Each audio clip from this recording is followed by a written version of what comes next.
tous amis, j'espère que vous allez bien. Aujourd'hui on se retrouve pour une nouvelle vidéo sur cette Ferrari F430 et aujourd'hui on attaque la vidange moteur. Bah oui, c'est obligé, sur la chaîne GLB vous avez forcément la vidange, c'est la base. Alors aujourd'hui on va passer cette voiture là en huile céramique. C'est une Ferrari F430, moteur central arrière, ça chauffe extrêmement. Alors l'huile céramique a absolument toute sa place dans ce moteur là. Pourquoi l'huile céramique ? Déjà, l'huile céramique a des propriétés hyper lubrifiantes, donc on a vraiment une friction qui est réduite et ça c'est incroyable quand vous démarrez le moteur, juste au niveau du démarreur ça s'entend. Et surtout, la céramique, ça a des propriétés thermodynamiques. L'avantage de ces propriétés thermodynamiques, c'est que ça va permettre au moteur de chauffer de manière uniforme et également de refroidir de manière uniforme et de pouvoir libérer les calories moteurs plus facilement avec l'échange thermique de la céramique. Donc ça, c'est vraiment hyper intéressant pour les voitures sportives, surtout pour les voitures qui vont avoir tendance à chauffer. Donc ça, c'est l'huile de chez Syntix. Si vous connaissez maintenant Syntix, je pense que j'ai plus rien à vous dire sur la chaîne. On a fait une vidéo dédiée à Syntix. On a fait également la Panamera de Nickel avec Syntix. Syntix, c'est tout simplement une marque du groupe Xenom qu'on distribue maintenant et qui permet d'avoir les mêmes produits que Xenom, mais environ entre 15 et 30% moins cher pour les clients finaux, donc pour vous. Donc c'est pour ça que Xenom a été majoritairement remplacé par Syntix sur notre boutique officielle metalgarage.fr. Je vous mettrai également tous les liens en description de la vidéo si vous souhaitez vous procurer ces produits. Quand on passe d'une huile standard à une huile céramique, il est hyper important de faire un nettoyage avant vidange. C'est ça que vous avez vu. Donc là, j'ai été tout simplement le mettre au bâtiment. J'ai roulé une trentaine de kilomètres avec la voiture, avec le produit, ce qui me permet de nettoyer le véhicule. Sachez que le Engine Flush de chez Syntix est une huile détergente, donc qui n'abîmera pas les propriétés de l'huile, ce qui fait que c'est un des seuls produits où on peut rouler avec pour améliorer le nettoyage. Deux possibilités. Vous ajoutez le produit à votre huile moteur, soit vous arrivez au niveau max, soit auparavant vous retirez la même quantité d'huile moteur. Et dans ces cas-là, vous pouvez aller rouler jusqu'à 60 km pour nettoyer votre moteur. Ou bien vous avez la flemme et vous êtes déjà au niveau max, vous rajoutez le produit, du coup vous allez être supérieur au niveau d'huile moteur. Dans ces cas-là, il ne faudra pas aller rouler, mais vous pouvez faire tourner votre moteur 30 minutes au ralenti pour nettoyer. Voilà comment ça s'utilise, c'est très simple. Et ça va nettoyer toutes les surfaces internes du moteur. Donc on peut soit le faire en nettoyage pour un véhicule qui est kilométré. Là en l'occurrence le véhicule a 27 000 km. Je ne le mets pas en nettoyage, je le mets surtout pour venir avoir toutes les performances de mon huile blanche. J'ai déjà expliqué, mais s'il y en a des nouveaux qui ne savent pas comment fonctionne l'huile blanche ou les huiles à base de lubrifiant solide, donc on a aussi l'huile noire qui cette fois-ci, elle, est distribuée par Xenom, qui est disponible également sur notre boutique. Ce qu'il faut savoir, c'est que ce qu'on appelle des hyperlubrifiants solides qui sont polarisés. Donc, ça va venir tout simplement se coller sur les surfaces métalliques et imaginez-vous que les pouvoirs de la céramique, c'est comme des billes qu'on mettrait dans un moteur. Donc si vous voulez regarder au microscope, c'est comme des billes qui vont, elles, rouler entre elles et favoriser la lubrification et l'échange thermique. Ces billes-là, pour qu'elles viennent coller sur le métal, il faut que les parties métalliques soient en parfait état et propre. C'est pour ça que je vous recommande de mettre un Engine Flush de chez Syntix à chaque fois que vous passez soit sur une huile blanche, soit sur une huile noire. Je vous laisse imaginer, vous voulez mettre une céramique sur votre carrosserie.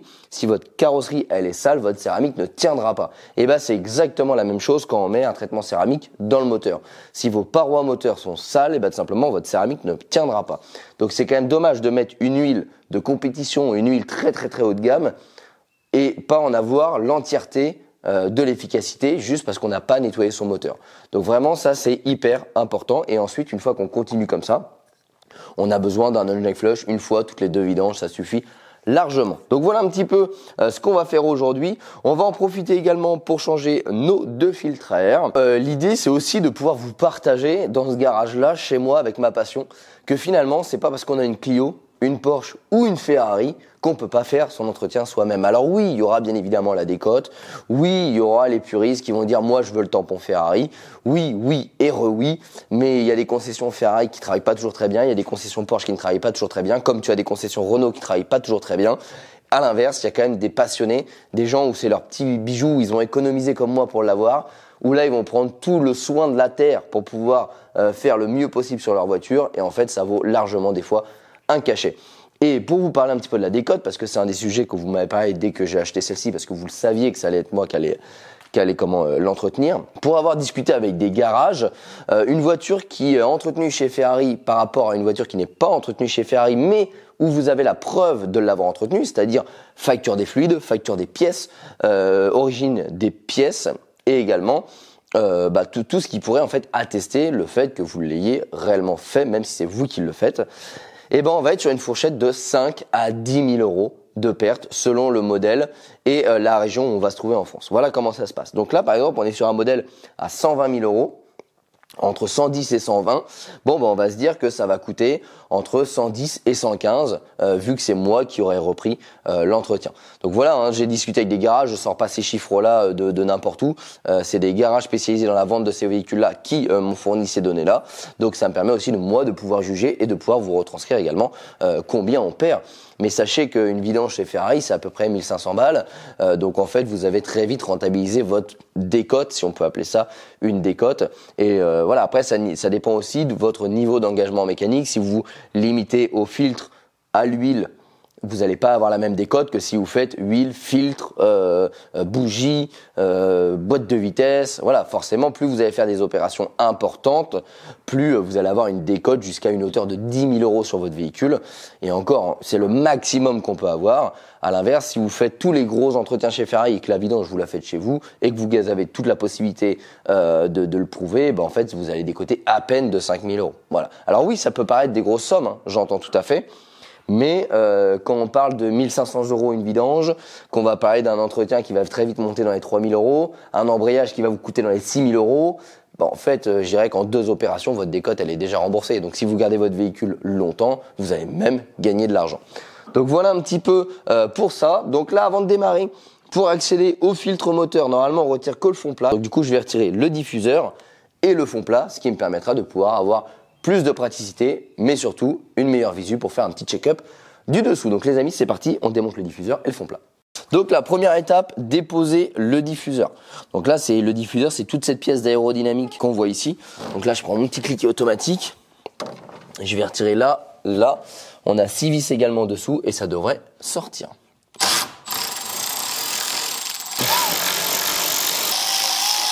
Allez, en fait, je peux pas mettre le pont, enfin la voiture directement sur le pont, parce qu'après elle est trop basse et je ne peux pas accéder dessous. Donc c'est pour ça que je l'ai mis juste là pour surélever de 10 cm, ce qui me permet de pouvoir hop, tout démonter. Et ensuite, on peut la monter, parce que les patins viennent sous les cages du fond plat. Hop. Donc là on retire le fond plat avec son petit lot de cochonneries. Alors, enfin le fond plat, le diffuseur autant pour moi. Alors qu'est-ce qu'on y retrouve ? On y retrouve un petit patin comme ça. On y retrouve un petit bout de collier, un autre petit bout de collier et un autre petit bout de collier. Et des crasses, bon, qui malheureusement proviennent de la route. On y retrouve également un chiffon de mécanique. Donc vous voyez comme quoi, même entretenu chez Ferrari, bon, c'est pas hyper exemplaire. Donc là, c'est certainement des colliers qui sont tombés. Ils se sont dit, oh putain, il est tombé, on en remet un. Mais du coup, voilà, vous vous retrouvez avec des petits trucs comme ça au fond du panier. Et le problème, c'est que, enfin, il n'y a pas vraiment de problème, mais ça peut faire la voiture vibre vraiment beaucoup. C'est très très rigide. Et vous pouvez vous retrouver avec des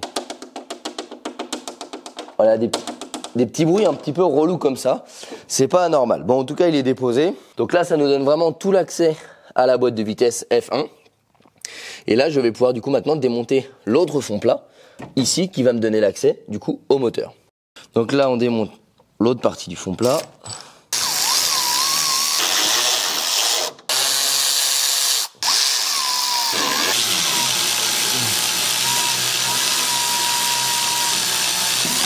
Voilà. Et vous voyez, en fait, les patins pour lever la voiture se trouvent ici. Donc une fois qu'on a levé la voiture, on ne peut pas démonter ça. D'où le fait que j'ai absolument besoin de la mettre comme ça sur le pont avant. Voilà la taille du fond plat. Alors là, on va le mettre comme ça. Au moins, il ne pourra pas tomber plus bas et ça évitera la casse. Vous voyez, vous avez des trappes pour les entretiens, mais moi, je préfère tout démonter. Ça me permet de pouvoir travailler avec plus de place. Bon, maintenant, on recule la voiture et on s'attaque à la vidange.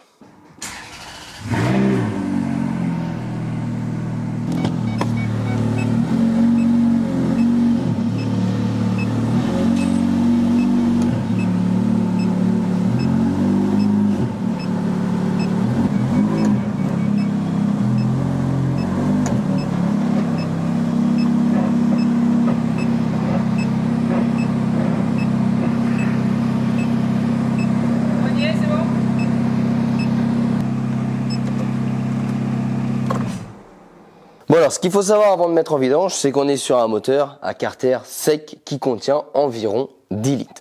Alors, carter sec, ça veut dire quoi? Comme son nom l'indique, ça veut dire qu'il est sec, à l'inverse d'un carter humide qui lui est humide. Alors, un carter humide, en fait, c'est tout simplement le moteur qui va servir de récipient pour l'huile. Donc, c'est 95% des véhicules qu'on connaît. À l'inverse, un carter sec, on va avoir le stockage de l'huile qui va être mis dans une bâche à huile. C'est comme ça que ça s'appelle. Une bâche à huile, c'est ni plus ni moins qu'un récipient qui va contenir l'huile. En l'occurrence, notre bâche à huile, ici, elle se trouve là. On a le réservoir d'huile ici, mais on va avoir deux bouchons de vidange. Du coup, un pour libérer ce qui resterait dans le bloc moteur, donc pour pas une vidange totale, vu qu'on est sur un carter sec, je viens de l'expliquer, et une vis de vidange sur la bâche à huile qui, elle, va permettre de vider le stockage de l'huile. Comment est acheminée l'huile de la bâche à huile vers le moteur? Tout simplement par une, ou sur des moteurs sportifs comme ça, par deux pompes à huile qui vont envoyer l'huile du bocal vers le moteur. C'est comme ça que ça fonctionne. Chez Maserati, c'est la même chose. Donc les amis, c'est parti, on lève la voiture et on met ça en vidange. Pour ce qui est filtration, etc., ça se trouvera également dessous. Alors, comme tout moteur à carter sec, il faudra faire attention parce que le niveau se fait moteur tournant et moteur chaud. Donc c'est hyper important, on fait pas le niveau comme ça à froid et avec la tirette. Ça se fait vraiment moteur tournant, il y a toute une procédure. Ce qu'il faut comprendre également, c'est que sur ces Ferrari là, il y a deux types de vidange. On va dire qu'il y a une vidange qui va être standard et une vidange qui va être dite poussée. Aujourd'hui, on va faire la vidange standard et dès qu'elle aura un petit peu plus de kilomètres, on fera la vidange dite poussée. Pourquoi je vous parle de ça? Alors les deux, j'ai les procédures Ferrari, donc je n'invente rien. Les deux vidanges existent. C'est juste que là, moi, elle a été vidangée il y a à peu près 1300 km. Donc il n'y a pas grand intérêt de refaire une vidange qu'on va appeler poussée. Donc venez voir dessous, je vais tout vous expliquer. Alors, ici, on va avoir notre bouchon qui va permettre de vidanger l'huile stagnante dans le bloc moteur. Donc ça, c'est le premier bouchon de vidange. Ensuite, on va avoir le bouchon ici qui lui va permettre de vidanger la bâche à huile, donc le récipient d'huile, donc c'est par là que toute l'huile va couler. Au-dessus, ici, on a une crépine. Donc en fait, on a un petit tube qui remonte et on a une crépine métallique. Crépine métallique qui va, entre guillemets, avoir pour objectif de stopper les plus grosses impuretés avant d'aller dans notre filtre à huile. Filtre à huile qui se trouve ici. D'ailleurs, qui est ultra bien pensé parce qu'en fait, quand vous dévissez votre filtre à huile, il y a toujours de l'huile qui coule. Et regardez, il y a un petit cache avec un petit passage et ça permet de faire vidanger l'huile sans en foutre par terre. Donc ça, c'est vraiment ultra bien pensé. Mais en tout cas, quand on dit vidange simple, vidange poussée, en gros, il y en a un, on va juste vidanger, changer le filtre, et l'autre où on va démonter cette partie-là, ce qui va nous permettre d'accéder à la crépine. Alors moi, j'ai commandé tous les joints puisque, comme je vous l'ai dit, on achète en Angleterre et que maintenant, en Angleterre, c'est hors Union Européenne, donc vaut mieux faire du préventif. Mais étant donné que je vidange une fois par an, je vais pas gaspiller mon joint tout de suite, je vais tout simplement le prendre pour la fois prochaine. Donc les amis, c'est parti, on vidange ici, on change le filtre ici et on vidange également ici. Donc c'est parti, on devrait retirer environ 10 litres d'huile puisqu'on était légèrement en dessous du max, mais vu qu'on a rajouté l'engine flush pour le nettoyage moteur, on devrait être aux alentours des 10 litres. Allez, c'est parti. Alors on pourra dire ce qu'on veut chez Ferrari, mais toutes les pièces sont quand même brandées, etc. C'est quand même super joli. Est-ce que ça justifie le prix? Je ne pense pas, surtout qu'on voit bien que là c'est Pureflux qui le fabrique. On a une référence, sauf que la référence elle est propre à Ferrari, donc de toute façon vous êtes obligé de le payer ce prix-là. Sinon vous achetez pas de Ferrari, c'est aussi simple que ça. Allez, c'est parti, on lance la vidange. Voilà, vraiment l'objectif c'est de vous montrer que finalement qu'on ait une Porsche, une Ferrari ou je ne sais quoi, la mécanique ça reste de la mécanique et il n'y a rien de plus compliqué qu'autre chose. Donc la preuve en est, aujourd'hui on peut acheter une Ferrari et s'affranchir d'une partie ou de toutes les parties mécaniques, à condition d'accepter aussi d'avoir une certaine décote, bien évidemment. Oh. Voilà. Ouais, mais là, je crois que je vais saigner. Là. Tu peux regarder? Je me suis fracassé la tête là-dedans. En fait, la vis était bien collée et du coup, j'ai mis un coup avec mon poids, quoi, tu vois. Et en fait, du coup, elle s'est décollée, mais ma tête aussi s'est décollée. Je crois que j'ai laissé quelques cheveux sur le moteur. Donc, je lui en disais que finalement, tout le monde est capable de faire de la mécanique, même sur une Ferrari, à condition d'y laisser quelques cheveux, quoi, tu vois. Bon, allez. Non, mais voilà. Après, c'est sûr que on aura toujours une certaine décote, bien évidemment. Mais encore une fois, comme je l'expliquais dans la vidéo de l'échappement, si la décote est inférieure au prix économisé sur l'entretien, Et encore une fois, c'est pas parce que vous le faites vous-même que c'est mal fait. Bien au contraire, généralement, on va y apporter bien plus de soin que certains garagistes qui feraient ça à la pelle, quoi. Alors il y a des garagistes passionnés, bien sûr, hein, je dis pas le contraire. Mais il y en a aussi qui n'ont rien à branler. Voilà. Alors vous voyez, l'huile, elle est quand même noire. Mais je pense que c'est parce qu'on a aussi un certain contre-jour. Parce que vous voyez, sur mes doigts, elle n'est pas non plus ultra sale. L'huile à 1300 km, hein, j'avais la dernière facture. Mais l'huile, elle avait 1 an et demi. Donc c'est pour ça que je la change. Et vous voyez, là, on a un bouchon qui est aimanté. Il n'y a absolument aucune limaille dessus. Donc il n'y a pas grand intérêt à faire la grosse révision, à démonter le filtre, etc. Je préfère garder ça pour la prochaine fois. Bon, là, je vais mettre un deuxième seau. Et je vais attaquer la vidange de la bâche.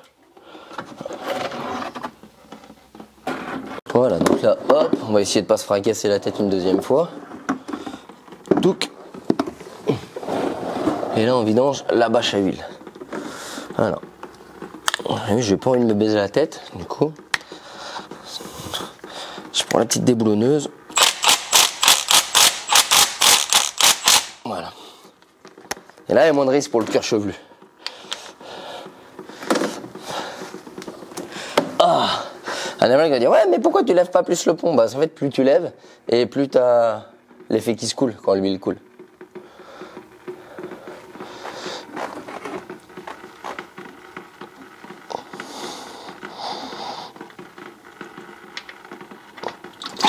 Voilà. Et là, tu vois, il y a de la quantité. Donc là, je vais changer les joints en cuivre. Hop. On va s'attaquer au filtre à huile. Bon, et ben maintenant, troisième récipient et on s'attaque au filtre à huile. Alors, soit on a la petite cloche qui va bien, vous avez le kit hein, de cloche sur la boutique, sinon vous avez aussi cet appareil là. Hop. Oh putain, par contre ils ont serré ça comme des ouf.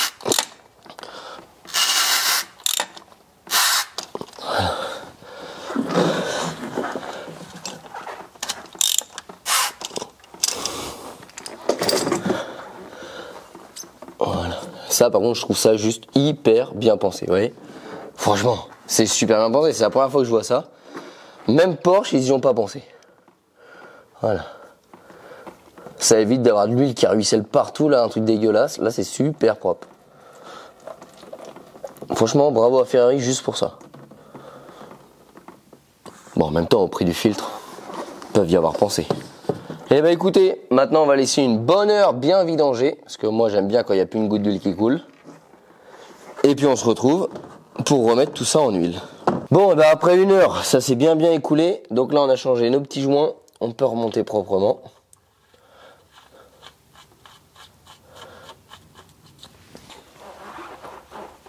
Voilà.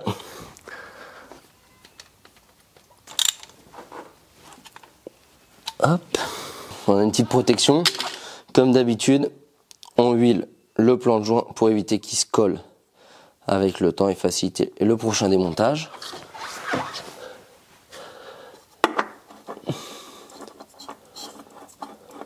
Et le serrage fermement mais à la main. Comme ça on évite tout risque de problème sur le filtre. Voilà. On dégraisse ce qui a coulé dedans, histoire que ça fuit pas après.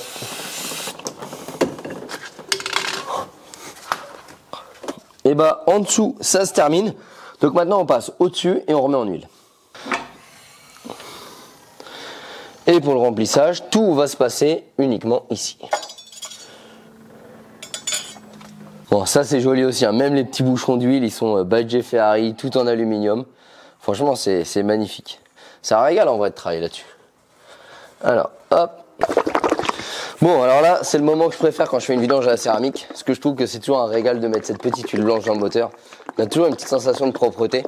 Alors, ce qu'il faut savoir, c'est que les bidons, tout ce qui va être huile à base d'hyperlubrifiant solide, donc céramique ou graphité, nécessite obligatoirement d'être secoué avant d'être mis. Sinon, vous allez laisser une partie de la céramique au fond du bidon et donc vous n'allez pas avoir l'efficacité escomptée.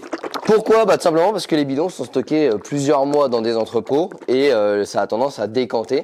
Et donc quand ça décante, bah, ça stagne tout simplement au fond. Donc vous avez très peu de céramique dedans et la céramique au fond.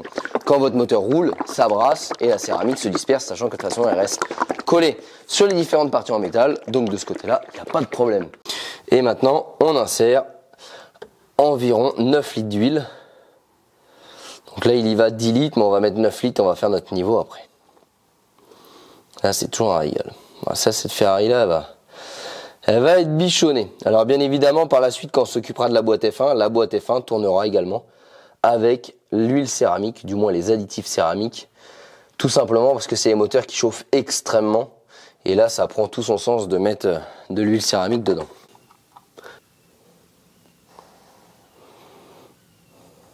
Bon, alors, la procédure de niveau, c'est relativement simple. C'est un peu plus complexe qu'un carter humide. Mais on fait tourner le moteur, on le laisse tourner jusqu'à ce qu'il monte en température de fonctionnement, donc entre 80 et 90 degrés température d'huile, j'insiste. Température d'huile sur une Ferrari, elle est au compteur, donc c'est facile à faire, il n'y a pas besoin de prendre de pistolet thermique ou quoi que ce soit. À 80-90 degrés, donc dans cette plage-là, moteur au ralenti. Alors à ce moment-là, on viendra dévisser notre bouchon et on viendra vérifier le niveau en faisant bien attention qu'on ne soit surtout pas en dessous du mini, surtout pas au-dessus du maxi, mais bien entre le max et le mini. Donc moi je vais essayer de le placer presque très proche du max. Voilà, donc les amis, c'est parti, on démarre l'auto.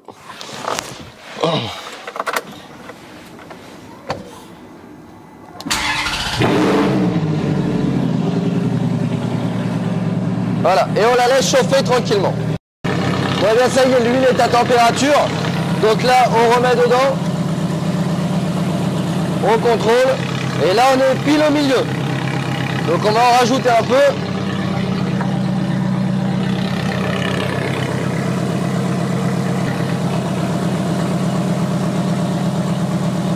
Donc là une fois que j'aurai mis ça, on sera à 10 litres.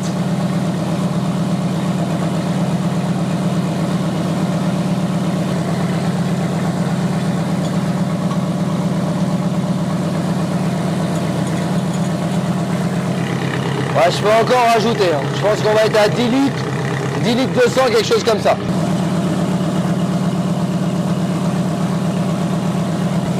Voilà, là je vois que je suis juste en dessous du maximum. Donc là je ne touche à rien, je laisse comme ça. Et pour la vidange, c'est terminé. Bon, maintenant qu'on a terminé la procédure de mise à niveau du moteur, on va en profiter, on va changer nos deux filtres à air. Alors là, hop, c'est parti. Très simple, ça se trouve dans les boîtes là, on dévisse, on remplace le filtre à air et on remet.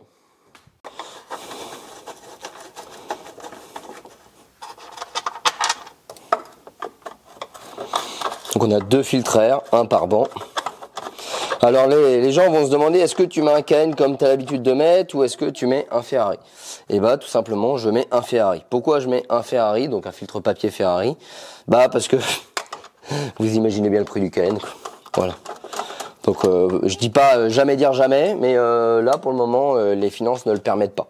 Donc du coup, vu que j'avais promis au garage pour maintenir la garantie de m'occuper de l'entretien, bah je tiens parole, mais je fais avec 100% des pièces origine Ferrari. On déboîte.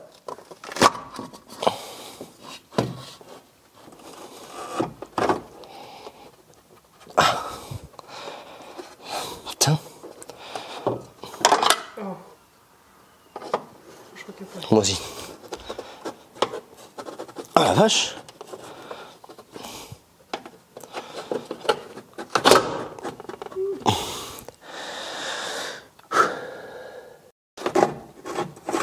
Hop. Et alors, qu'est-ce que ça nous dit niveau état? Bon, il n'est pas hyper dégueu, mais il n'est pas non plus hyper propre. Ouais. C'est un fil qui a vécu un petit peu, mais qui n'est pas pourri. Après 27 000 km, hein, à mon avis, il est tout bonnement d'origine le filtre. Il y a de grandes chances qu'il soit d'origine. Donc là, on voit que c'est exactement le même. Hein. Toujours badgé Ferrari, donc pièce d'origine. Et au niveau de la couleur, bah, vous voyez qu'il y en a un qui est un peu noir et l'autre qui est bien jaune. Donc voilà, il était clairement à changer. Alors, on remboîte ça.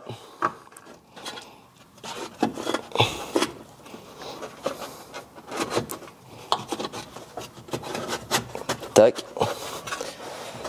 On remet les vis.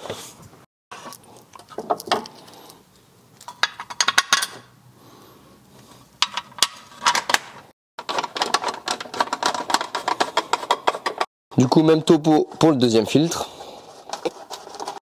Et là, vous voyez qu'une fois de plus, comme je le dis à chaque fois, c'est pas parce que c'est une Ferrari que c'est plus compliqué. Un filtre à air reste un filtre à air. C'est juste que le prix de la main-d'œuvre et le prestige de la voiture fait que vous payez cher et qu'on vous donne la peur de le faire, quoi, en vous disant ouais, mais c'est compliqué, ceci, cela. Non, il n'y a rien de compliqué. Hein. Il n'y a absolument rien de compliqué. Vous voyez, c'est même genre ultra bien pensé. On a 6 vis, on retire le filtre à air et c'est fini, quoi. C'est bien plus simple que sur certaines voitures modernes. Prenez l'exemple de la Panamera où il faut aller carrément déposer le pare-choc avant pour changer le filtre à air. On en est très très loin sur cette voiture-là, par exemple. Donc non, ce n'est pas plus compliqué. Alors oui, des fois il faut des outils spécifiques, des fois il faut des connaissances en diagnostic auto, oui. Mais pour faire de l'entretien basique, vous le voyez, c'est très simple.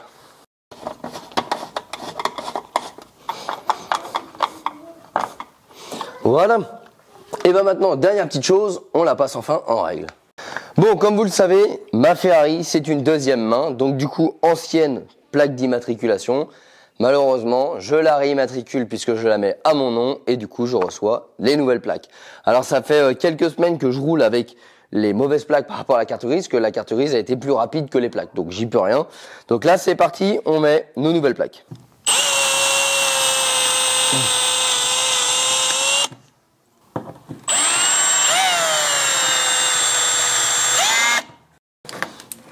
Hop, on retire les plaques. Donc là, pour éviter de refaire des trous inutiles dans la voiture, eh ben, je mets mes plaques les unes sur les autres et je vais repercer exactement au même endroit.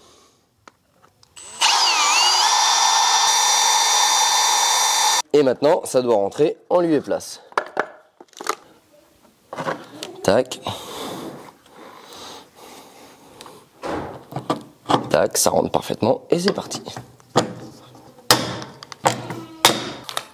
Hop. Et ça y est, elle dispose enfin de ces nouvelles plaques. Allez, on fait la même chose à l'avant.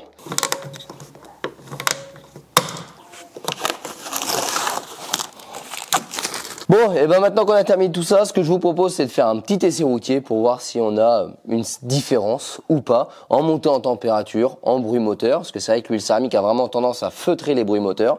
Donc les amis, c'est parti, je vous emmène et on va voir si ça change quelque chose ou pas. Allez, let's go.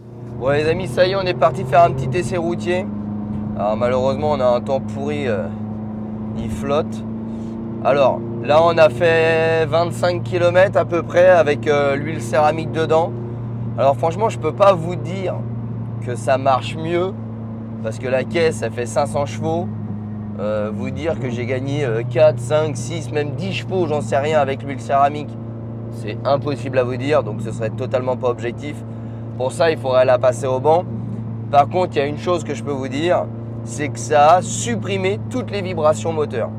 C'est-à-dire que vous vous souvenez quand on avait acheté la voiture, d'ailleurs c'était même un problème quand on a acheté la voiture, le volant était desserré de la colonne. Et je vous avais dit, en fait, le moteur fait des vibrations et la voiture est tellement rigide qu'en fait, elle transmet tout dans la caisse. Et du coup, le volant au ralenti, il vibre. Et bien maintenant, quand vous êtes à l'arrêt, au ralenti, le volant ne vibre presque plus. Et ça, c'est pas de l'effet placebo. C'est-à-dire qu'on pourra toujours dire, ouais, c'est l'effet placebo, la sensation de puissance, machin, ceci, cela. À un moment, quand le volant il vibre plus, c'est pas placebo. Donc ça, c'est clair et net que ça a totalement lissé les vibrations moteurs. En termes de bruit moteur, vous entendez? Pour vous dire que le moteur fait moins de bruit, c'est impossible. Avec l'échappement couvre le bruit de la mécanique. Donc on peut pas entendre, donc on ne peut pas non plus donner d'avis là-dessus.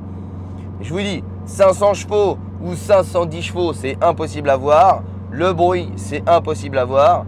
Par contre, les vibrations moteurs, c'est transformé. Vous voyez, là, je roule à 4, en quatrième à 2500 tours.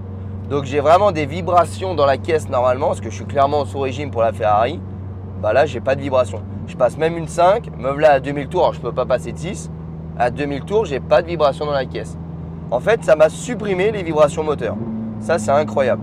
Je vais essayer de faire un stop là-bas au rond-point pour vous montrer. Dans le volant, je pense que vous allez pouvoir comparer avec les premières vidéos. Et vous allez voir que ça ne vibre plus. Du moins presque plus. Parce qu'avant le volant il avait vraiment une grosse vibration. Il n'y a personne derrière, non. Je vais faire un stop, vous allez voir. Allez, même comme ça, on n'a plus de vibration. Et le volant faisait un petit bruit de vibration quand il était comme ça. Hop, je me mets au neutre, vous voyez. Allez. Comparé avec mes premières vidéos, là le volant ne vibre plus. Mais plus du tout. Et ça, c'est pas un effet placebo. On pourra dire ce qu'on veut. Quand ça vibre et après ça vibre plus, c'est pas les filtres à air qu'on fait ça, quoi. Donc voilà les amis, ce que je peux vous dire en retour totalement objectif sur le passage à l'huile blanche de chez Syntix sur la Ferrari. J'espère que cette petite vidéo vous a plu. J'espère qu'elle vous a aussi montré que, comme je vous l'ai dit en début de vidéo, la mécanique reste de la mécanique. Qu'on soit sur une voiture lambda, sur une Porsche ou même maintenant sur une Ferrari, bah, c'est pas plus compliqué. Il faut juste oser le faire, accepter une certaine décote sur ce type de véhicule-là. Mais on peut faire aussi bien, pour pas dire meilleur qu'en concession, en prenant le temps de faire soi-même et en s'investissant personnellement. Donc les amis, j'espère que cette petite vidéo vous a plu. J'espère qu'elle pourra servir également de tutoriel pour des gens qui ont des Ferrari et qui n'osent pas le faire eux-mêmes. En attendant, merci à tous d'avoir regardé cette petite vidéo. Tous les liens des produits sont en description de la vidéo. N'hésitez pas à nous rejoindre sur les réseaux sociaux, Facebook et Instagram, tous les liens sont en description de la vidéo. Et bien sûr, si tu veux continuer à voir la méca et les tutos sur cette Ferrari, bah abonne-toi, mets la petite cloche et on se retrouve très prochainement. Allez, ciao!